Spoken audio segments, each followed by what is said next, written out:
Excelente. Enfim, galera, bom dia novamente a todos. É com muita satisfação que a gente inicia mais uma aula. Bom dia para todos nós, né? Eu coloquei essa criancinha aí porque sempre é muito gostoso, é muito bom ver criança e traz um espírito novo para a gente, com as traquinagens, com a alegria, enfim. E a nossa aula de história dessa semana, ela teve que ser adiada, por isso a gente colocou para o dia de sexta, para que a gente pudesse tê-la. É sempre muito importante a participação em uma aula ao vivo no Meet, porque é o único momento onde vocês podem estar tirando as dúvidas, então eu julgo de suma importância. Nós já nos apresentamos há 2 semanas. Eu sou o novo professor de História de vocês e de Filosofia também, tá? Meu nome é Aloysio Ferro Miranda, eu tenho um canal no YouTube que sempre posto as aulas por lá, tenho um canal no Instagram também, que está um pouco paralisado, mas tem muito material de estudo lá também, acessem, que é o História em Questão. Eu vou deixar também, inclusive, o link lá no grupo de vocês. E, mais uma vez, eu foco que contem comigo. Se tiver alguma dúvida, não fiquem encabulados, não fiquem com vergonha. A gente está aqui realmente para ajudar. Então, vejam na gente, em mim, como um ponto de apoio mesmo, tá? E, sem mais delongas, a gente inicia a nossa aula. E eu quero deixar vocês também cientes que a aula de história, meu povo, é uma aula muito teórica e a história exige diálogo. Né? O que é o diálogo? O diálogo é quando o professor ele está passando informações, mas, ao mesmo tempo, ele escuta a informação do aluno. A teoria do conhecimento ela é muito disso. Né? O conhecimento ele não é só repassado. Vocês não são robôs. Vocês são seres humanos que têm a capacidade mental de raciocinar e a partir do momento que vocês recebem uma informação, vocês processam ela. E aí dão a devolutiva. O que seria a devolutiva? É quando vocês repassam a conversa do diálogo. Quando nós estamos falando sobre um determinado assunto com um colega, com uma colega, novela, namoro, etc., a colega responde a gente. Isso é a interação. Então, eu quero e busco que vocês também possam estar perguntando, indagando, questionando sobre a aula. Não fiquem com vergonha. Todos nós estamos aqui no mesmo patamar. Eu trocando conhecimento com vocês e vice-versa. E é assim que a gente inicia a nossa aula, tá bom? Então, de antemão, o nosso assunto da semana é referente à República, tá? Nosso objeto de conhecimento é referente à República e eu tenho alguns conceitos basilares para todos vocês. Vou fazer algumas perguntas e eu quero que vocês participem. Participem, nem que seja digitando aí no chat mesmo, mas eu gosto de ouvir as vozes. Então, sintam-se também à vontade para falar, para acionar o áudio e falar, tá bom? Mas vamos lá. Meu povo, Brasil, né? O que a gente entende como Brasil? Vamos lá, vamos participar. Para vocês, o que é o Brasil? Podem digitar no chat, tá bom? O que seria Brasil para vocês?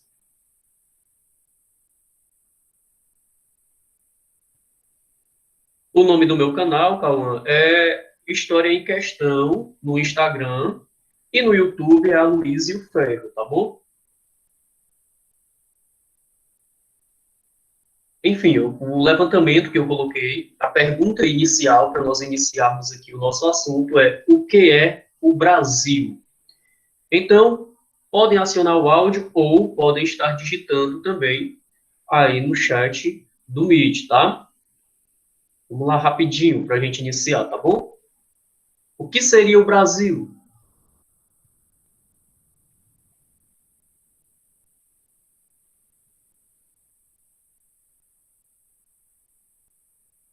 Opa, estão por aí ainda?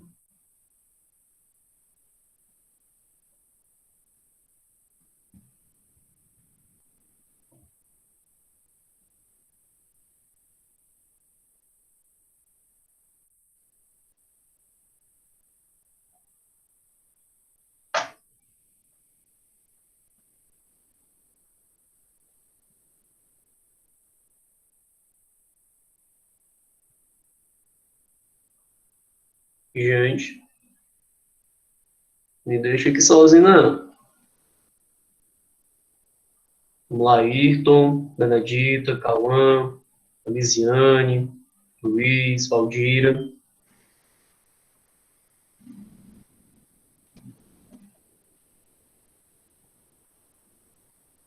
Pronto, estou vendo aqui um país com capacidade para melhorar. O Ayrton colocou. O Luiz, nesta sessão, para nós conhecer as principais características e as curiosidades do país chamado Brasil. Um país rico, com algumas questões, e democrático, eu acho. Calma colocou. Benedito, o Brasil é um país com muitas riquezas naturais. Beleza, estou gostando dessa interação de vocês. Podem digitar mais, né? Eu acho que tá faltando quem? A Valdira falar, né? Lisiane.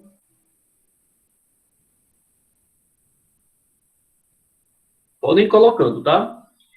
Então, galera, o Brasil é um país. O Brasil, onde a gente vive, é um país com muitas histórias, como colocou a Lisiane. E aí, esse local chamado Brasil, ele tem uma história de pouco mais de 500 anos de idade. E é uma história em que ela tem muitas controvérsias, ou seja, é cheio de idas e vindas. Tem fatos que acontecem que não condizem com a realidade. O Brasil é cheio de desigualdade. Existe o pobre, existe o lascado, desculpa até o termo, existe o classe média, trabalhador urbano, existe o funcionário público, que entra na classe média também, existe o comerciante, os empresários ricos, enfim, é um país que é multieconômico, multissocial, multicultural, um país em que cada região tem diversidades, e a gente sabe que existem essas diferenças no sotaque, na culinária, e a história do Brasil é riquíssima.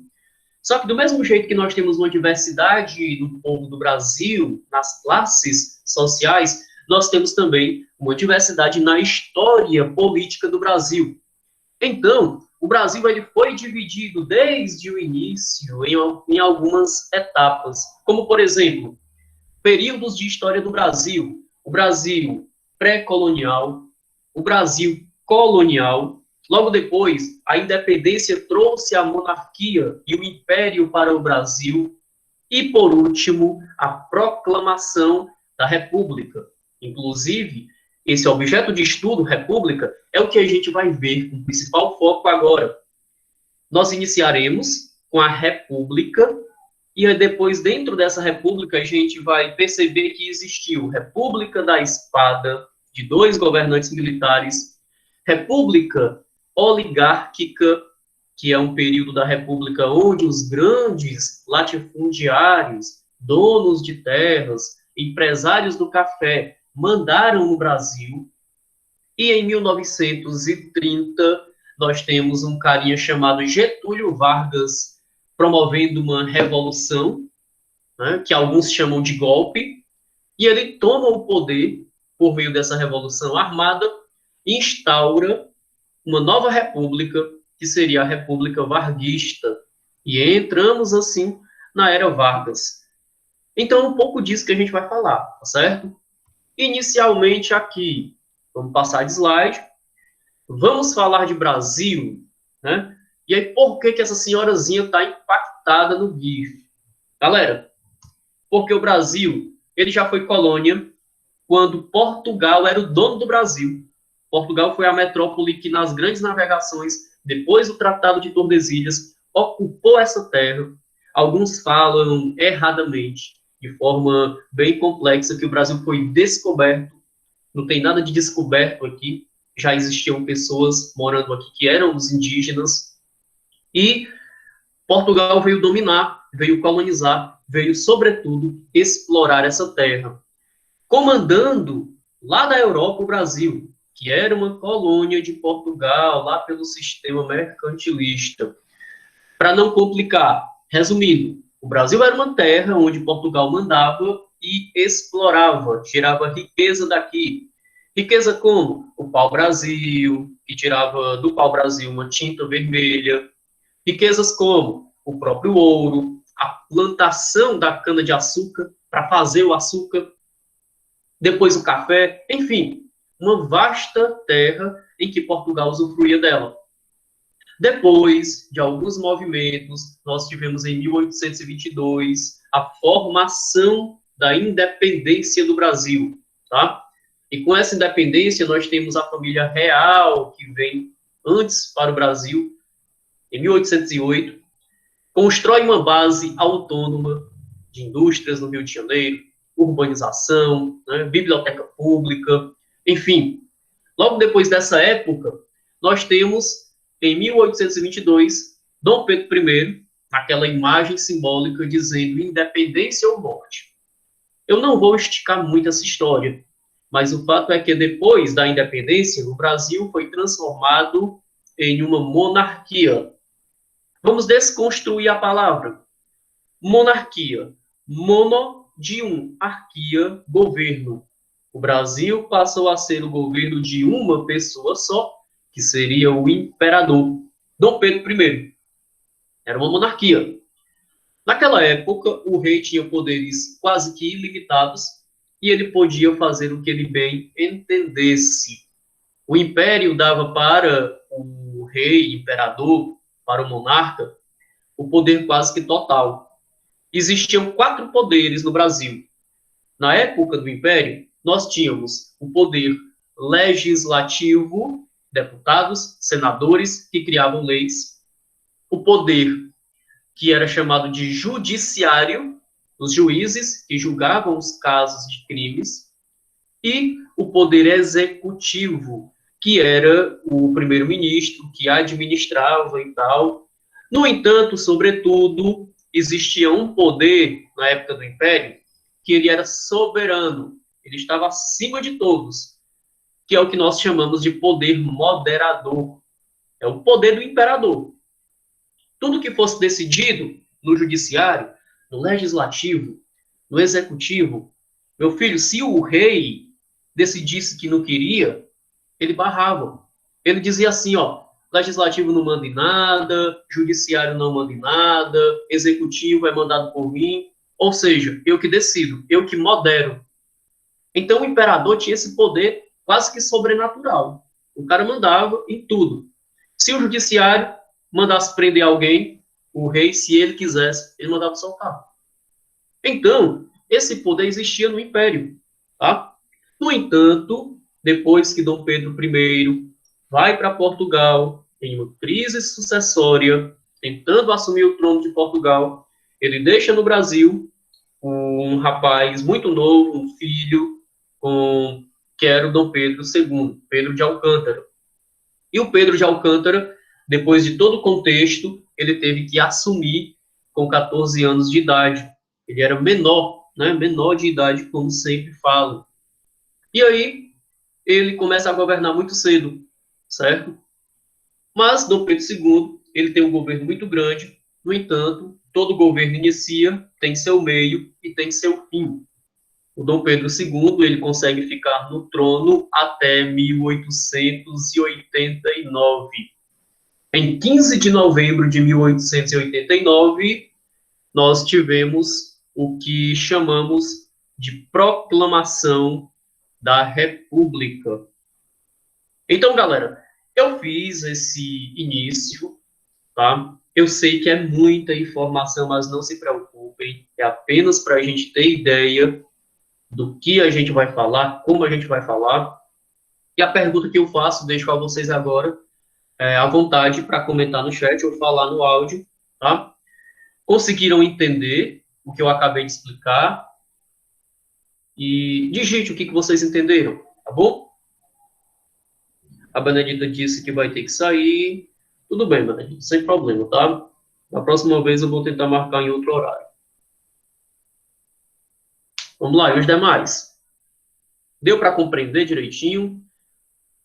Podem falar no áudio também, tá bom? Acionem rapidinho, é até mais prático.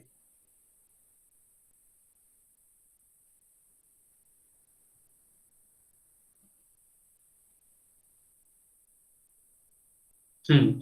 Não fiquem igual essa mulherzinha impactada aí com tanta informação, não. É assim mesmo, tá? A história, ela tem muita coisa e a gente vai resumir o bastante também. Tá bom? Eu tô vendo que os demais estão muito calados. Fiquem não, tá? Então deixa eu passar aqui o slide. E aí, galera, o Império, né? O Império do Brasil, o que é Império? Império é uma forma de governo, ou melhor, é um tipo de governo baseado na monarquia, que tem vários territórios para tomar de conta, várias terras. E lá no Império, como é que funcionava, professor? Como eu havia explicado agora há pouco, o poder do imperador garantia o imperador ter o seu poder centralizado. Quando eu digo que o poder é centralizado nas mãos do imperador, eu estou querendo dizer que ele mandava em tudo. Ah, professor, mas não tinha os outros poderes? O legislativo? Não tinha o judiciário? O executivo? De que eles serviam? Eles serviam de tudo, menos para barrar o imperador.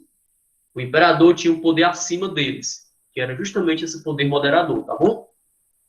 Outra coisa também do império que a gente não pode de nenhuma maneira deixar de ressaltar é que o voto, meu amiguinho e minha amiguinha, na época era censitário. Sabe o que é um voto censitário?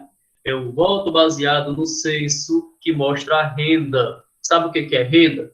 É o quanto eu tenho ou vocês têm de riquezas. Ou seja, naquela época, cidadão que fosse pobre, cidadão que não tivesse renda, não votava. Ou seja, só quem votava era rico. E os ricos votavam em políticos, deputados, senadores, tá?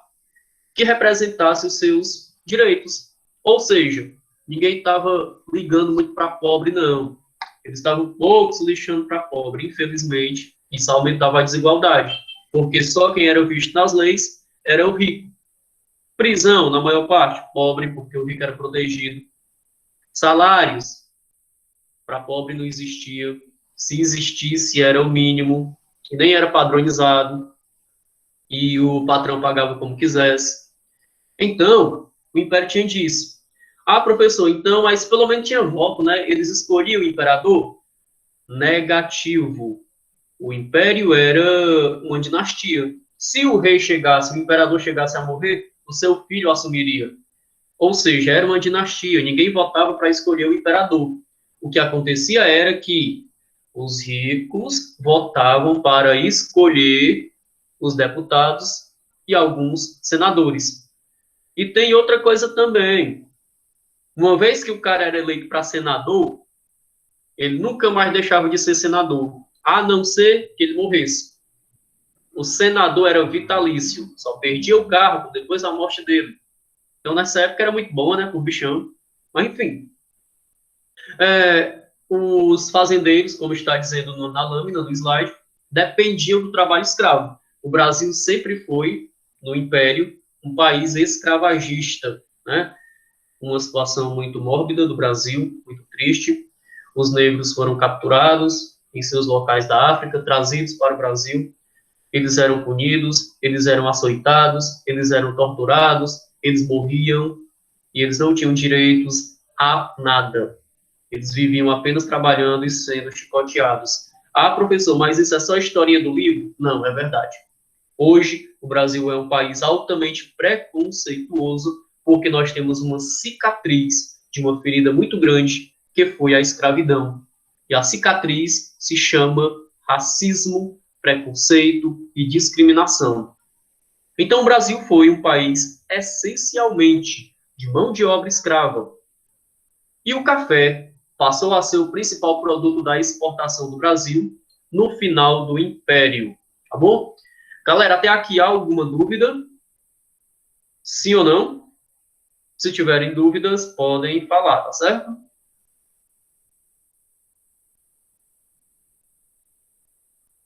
Esperando um pouquinho para ver se vocês mostram se estão vivos ou não. Não, sem dúvidas, beleza. Podem ir falando, tá? Se quiser perguntar alguma coisa, não fiquem omissos não, beleza? continuemos. E aí, todo governo tem seu início, tem seu meio e tem seu fim. E como é que foi esse fim do Império do Brasil, né? Olha só, na manhã do dia 15 de novembro, o Deodoro da Fonseca, ele marchou, junto com Quintino Bocaiúva. Eu vou falar alguns nomes aqui, mas não vão ficar pressionados por esses nomes, não. Não é obrigado a decorar, sabe? A moto passando aqui. Enfim, o que acontece? O Marechal Deodoro da Fonseca se juntou com alguns grupos republicanos, né? Os republicanos queriam mudar a forma de governo. Eles não aceitavam mais o império. Aí vocês me perguntam, professor, mas por que eles não queriam mais o império? Vou já te dizer. O que acontece?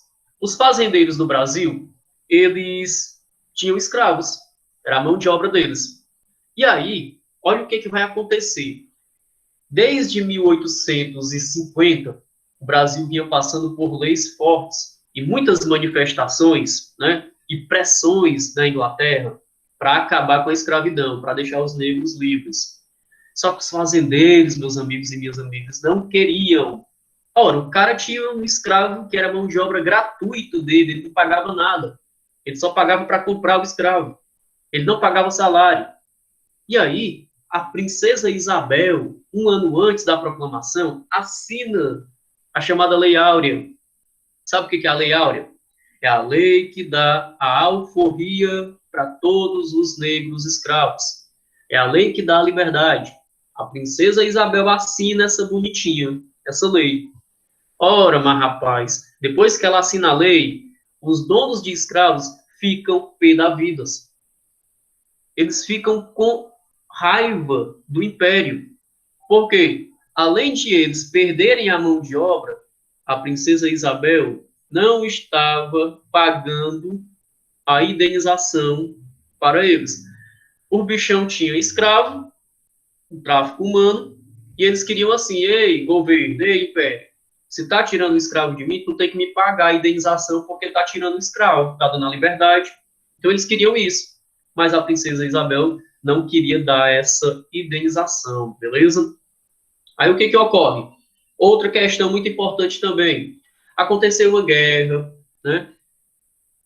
Pois é, não merecia indenização, com certeza, mas eles queriam, né? Eles queriam, a elite, não, estão tirando e tal. Enfim, a Guerra do Paraguai foi outro fator muito importante. O exército do Brasil foi disputar uma guerra com o Paraguai. Nessa guerra, o exército do Brasil precisou, sabe de quem? Dos negros, dos escravos. Por quê? Para aumentar o número de soldados. E aí eles prometeram, o escravo que for para a guerra, lutar pela pátria, vai ter sua liberdade. E na época, o Conde D, que era o genro de Dom Pedro II, que era o imperador, ele prometeu a alforria, a liberdade para quem fosse para a guerra. E mais, prometeu ainda um pedacinho de terra. E os negros foram para essa guerra. Chegando lá, o que acontece? A Argentina, o Uruguai, lutaram ao lado do Brasil. Era a tríplice aliança do Brasil, era a Argentina, o Uruguai e o próprio Brasil. Esse grupinho aí, os soldados do Brasil, eles viam que na Argentina não tinha mais a escravidão e lá na Argentina era uma república. Eles viram que no Uruguai também não tinha escravidão mais e lá era uma república. Depois da guerra, eles voltaram para o Brasil com os novos ideais.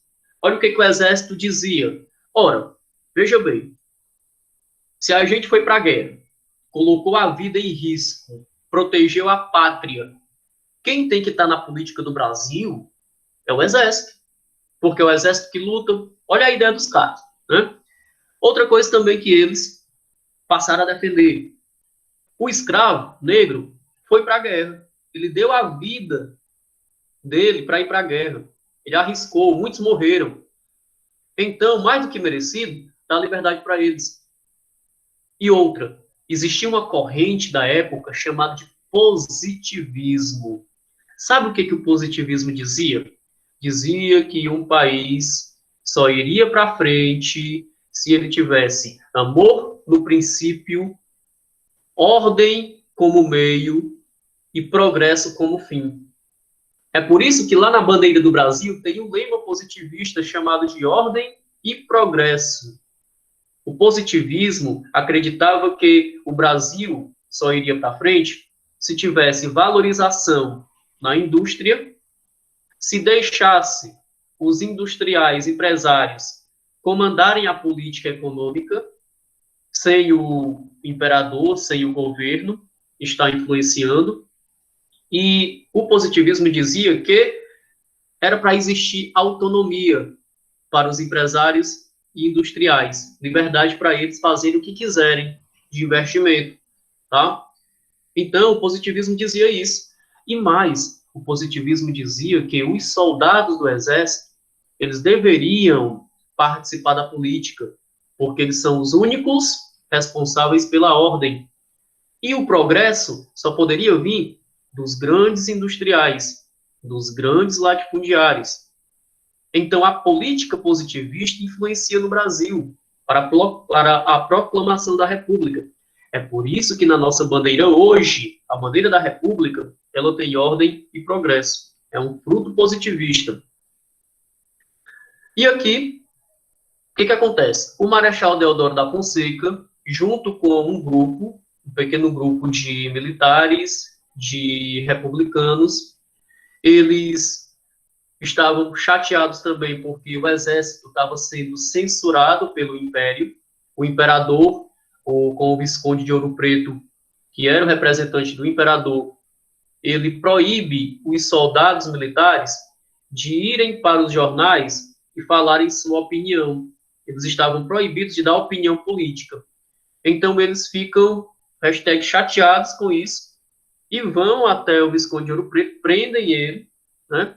E depois dessa prisão, eles vão, no dia 15 de novembro, até Dom Pedro II, e entregam uma carta dizendo que, a partir daquele momento, ele não era mais o imperador do Brasil, e que o Brasil não era mais império.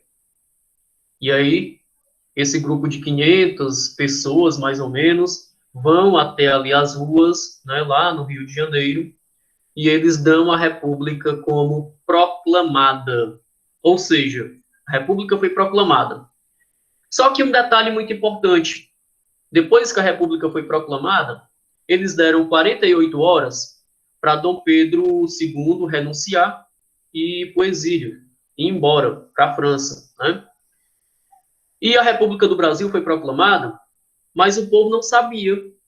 O povo viu um desfile militar acontecendo, só que o povo ficou assim se perguntando: o que está acontecendo? É um desfile do dia 7 de setembro? Mas não era desfile de dia 7. Era a República que tinha sido proclamada, mas o povo nem sabia. Né? O Murilo de Carvalho, ele fala que o povo do Brasil assistiu tudo aquilo sem saber o que ocorreu. Né? Os historiadores, em maioria, falam que o povo assistiu bestializado. O que é bestializado? Estou besta, eu não sei nem o que está acontecendo. Né? Quando acontece alguns fogos na cidade, tal, que movimenta, que às vezes a gente está em casa, a gente nem sabe o que ocorreu. Desse jeito ocorreu na época dessa proclamação. Então, no dia 15, nós temos a proclamação da República, e aí é muita coisa, né? Muita informação. Então, o professor passa um bocado de coisa para a gente anotar, a gente fica aperreadinho igual esse GIF aí. Tem um gatinho, tem os demais aí todos assustados, mas não se preocupem não, que eu iria pedir para vocês colocarem isso no caderno. Mas eu vou postar esse slide no grupo e depois vocês anotam, tá bom? Alguma pergunta? Deu para compreender ou não?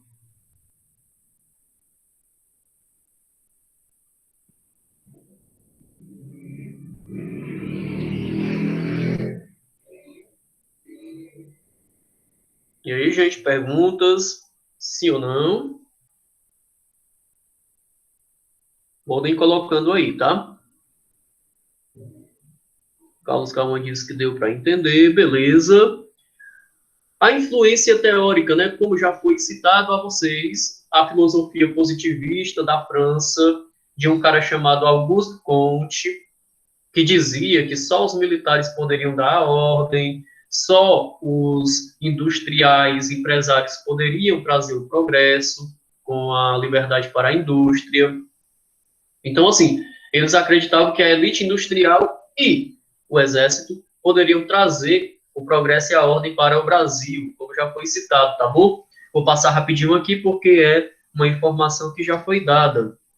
E aqui a nossa bandeira, ordem e progresso, beleza? Esse lemazinho aqui, ó, ordem, só o exército dá ordem. Progresso, só a elite industrial pode trazer o progresso para um país. E veja bem, o positivismo também defendia, sabe o quê? A liberdade para os negros escravos. Por quê, professor? Porque o positivismo acreditava que a única forma do comércio poder circular era o trabalhador, independente de ser negro, branco, amarelo, enfim. Acreditava que só o trabalhador que recebesse salário poderia alimentar o comércio. É o básico. Se tu trabalhou, tu recebeu. Quando tu recebe, tu faz o quê? Tu compra alguma coisa. E esse dinheiro que está comprando, ele vai circulando do comércio para o trabalhador, do trabalhador para o comércio. Então, eles acreditavam nisso, tá? E aí, né? Algumas mudanças que ocorreu aqui em nosso Brasil, tá bom? Então, a gente pode citar que o Brasil saiu de um império, deixou de ser império, monarquia, e passou a ser uma república. Professor, e o que é que vem a ser república? República vem de uma junção de duas palavras, res, coisa, pública do povo. A república, ela significa coisa do povo, onde o povo participa da política, onde o povo escolhe o seu representante maior. O imperador, ele perde o seu cargo e no lugar do imperador surge a função do presidente. O presidente da república é alguém que a gente escolhe para governar. Só que agora, com uma diferença. Na hora que o povo escolhe, o povo também tem o direito de tirar. Sabe como é que o povo tira? Votando em outro candidato. Então, o poder do voto, ele vem acompanhado do que a gente chama de democracia eleitoral. O que seria a democracia eleitoral agora? O povo vai até as urnas para escolher quem vai lhe representar. Antes, o imperador tinha um cargo para a vida toda. Agora não. Agora o presidente, ele é eleito e depois de 4 anos ele pode ser substituído. Tá bom? Outra coisa muito importante também, que é tudo do positivismo. O Brasil passa a ser laico. Professor, o que é um país laico? É um país em que não tem religião oficial. É um país que dá liberdade para o seu povo escolher a religião que quer. Né? Muito embora o Brasil seja, em sua maior parte, cristão, né? O Brasil é um país cristão. A maior parte do Brasil é cristão. Mas o Brasil também permite outros cultos. Permite o culto do candomblé africano, da umbanda afrodescendente, do espiritismo, do judaísmo, da igreja ortodoxa, dos protestantes cristãos e do catolicismo e de outros mais. Então nós temos liberdade para escolher a crença e o culto que a gente quer. Mas, na época do Império, isso não era permitido. Todo mundo tinha que ser cristão, principalmente católico. Tá? Mas hoje, depois da proclamação da República, o Brasil se transformou em um país laico, ou seja, passou a ter liberdade religiosa. O Brasil mudou a bandeira, né? A bandeira do Brasil era do Império, aí a primeira bandeira do Brasil republicano foi a bandeira dos Estados Unidos do Brasil, uma bandeira parecida com a bandeira dos Estados Unidos, que é essa segundazinha aqui, ó. Bom?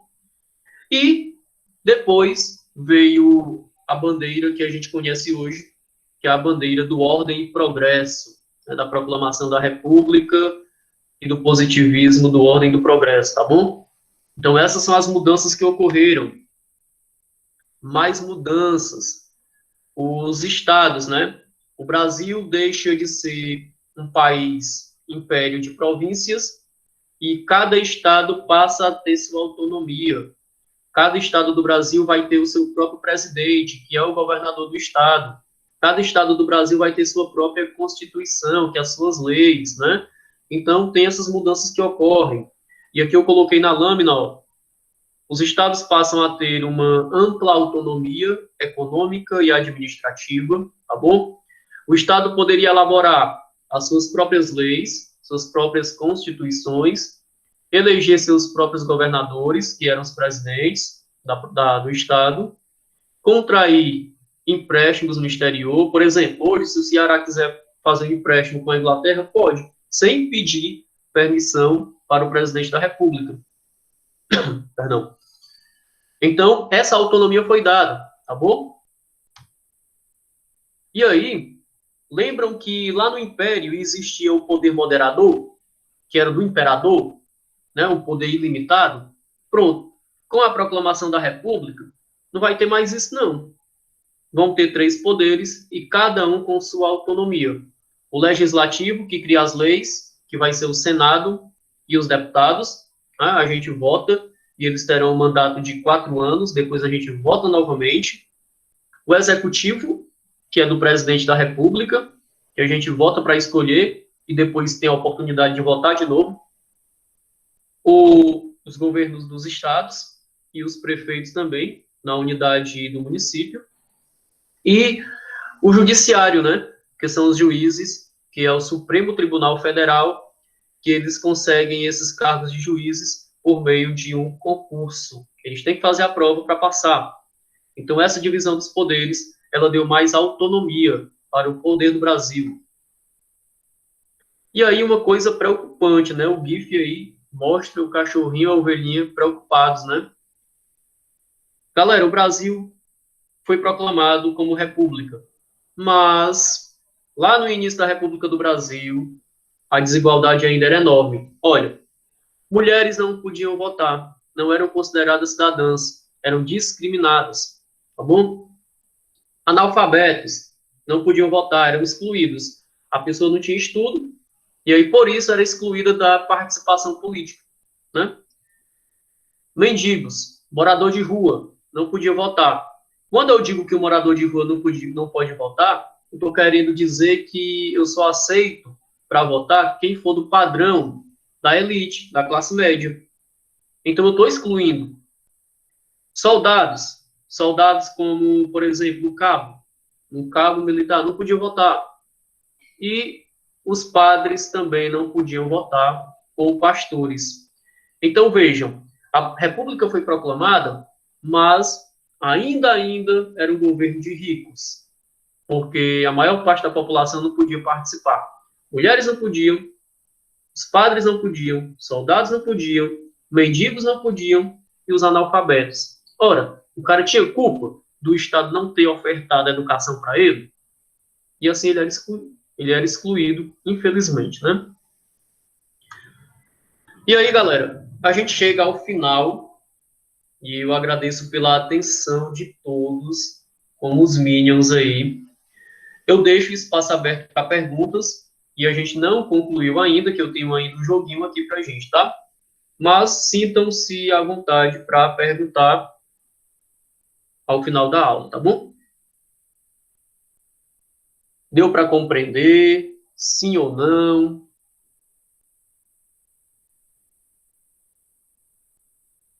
Aula ótima. Obrigado. Eu espero que vocês tenham compreendido. E, e assim, alguém aí é líder da sala ou não?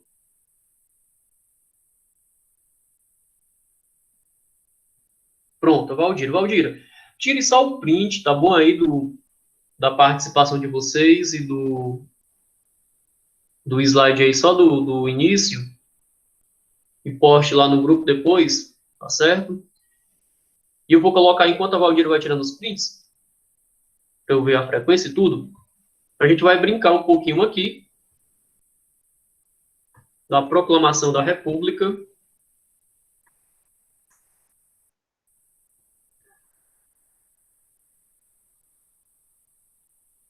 Pronto.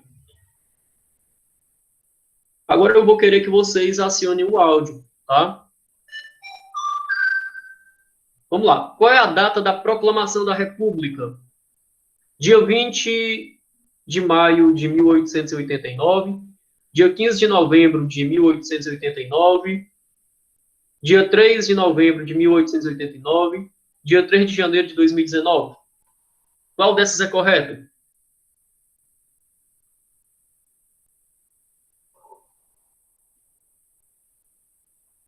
Podem participar, viu? Tá passando um tempinho, é um joguinho. Bora lá? Letra B. Beleza, 15 de novembro. Próxima pergunta. Qual o nome do primeiro presidente do Brasil após a proclamação da República? Marechal Deodoro da Fonseca, Jair Bolsonaro, Luiz Inácio Lula da Silva, Luiz Carlos Musato? Beleza, letra A. Próxima pergunta. Em qual cidade aconteceu a proclamação da República? Porto Alegre, Caxias, São Paulo ou Rio de Janeiro? São Paulo, São Paulo, São Paulo. Eu vou colocar aqui, a resposta é de vocês, tá bom?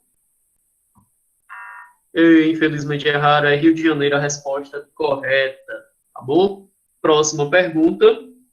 O Brasil era governado pelo rei de que país? Ou melhor, o rei do Brasil, o imperador do Brasil, ele tinha origem de qual país? Holanda, Portugal, Espanha ou Estados Unidos? Letra B, o Luiz colocou, Portugal, Estados Unidos.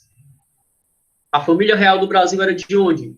Holanda, Portugal, Espanha ou Estados Unidos? Era de Portugal, tá bom? Próxima. Qual era o sistema de governo antes da proclamação da República? Democracia, aristocracia, monarquia ou tirania? Monarquia. Beleza. Então, galera, assim a gente conclui, tá bom? Vocês fizeram 4 das 5, erraram só uma, beleza? Que foi lá do Rio de Janeiro. Deixa eu voltar para cá. E é isso, viu, gente? Agradeço a participação de vocês. Eu espero que vocês tenham gostado, né? Não sintam vergonha de perguntar qualquer coisa, tá bom? Eu vou postar esse slide no grupo. A Valdira também lá no grupo dela vai postar os prints. Quem for do D também pode postar por lá. E eu quero que vocês coloquem lá no grupo falando o que acharam da aula, tá bom? E eu vou também pegar essa aula gravada, vou postar no YouTube e eu coloco também lá no grupo de vocês para vocês estarem revendo a aula, tá certo? Então, eu só tenho a agradecer a cada um de vocês. Fiquem com Deus, tá certo? E até uma próxima, tá?